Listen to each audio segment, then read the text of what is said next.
ఓం శ్రీమాత్రే నమః. ఈరోజు మాతృరూపిణి సేవా సంస్థలో ప్రతిరోజు జరిగేటువంటి నవరాత్రములలో భాగంగా ఇవాళ రెండవ రోజు. ఈ రెండవ రోజు గాయత్రి అవతారము. నిన్న బాలాత్రిపుర సుందరి దేవి అయితే ఇవాళ గాయత్రి అవతారము.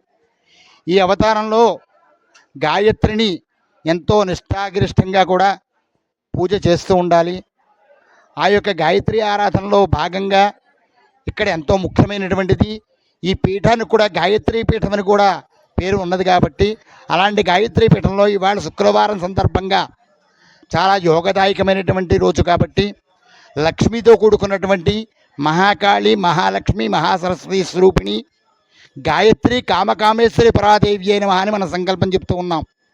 దాని ప్రకారంగానే ఈరోజు ఈ యొక్క సంస్థ యందు ప్రాతకాలమునందు మహాకామేశ్వరి సీత మహాకామేశ్వర స్వామి వారికి ఏకాదశ మహన్యాసపూర్వకంగా ఏకాదశ రుద్రాభిషేకము, తదుపరి అమ్మవారికి జగన్మాత అయినటువంటి మహాకామేశ్వరి సీత మహాకామేశ్వరి దేవికి లలితా సహస్రనామము అయిన తర్వాత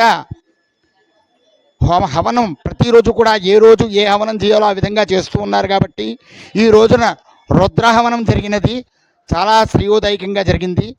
అదైన తర్వాత భక్తులందరి చేత కూడా శ్రీ మాతృరూపిణి సేవా సంస్థలో ఉండేటువంటి 50 మంది సుమంగళుల చేత కూడా లలితా సహస్రనామంతో కూడుకుని గాయత్రి అష్టోత్తరము, లక్ష్మీ అష్టోత్తరము, లలితా స్తోత్రముతో కూడుకుని మొత్తం అన్ని విధములుగా కూడా సామూహిక కుంకుమార్చనలు చాలా చక్కగా చేసుకుని ఉన్నారు. మహిళలందరూ కూడా చాలా వైభవంగా జరిగింది. ఇవాళ కార్యక్రమం ఇక్కడతో ముగిసినది.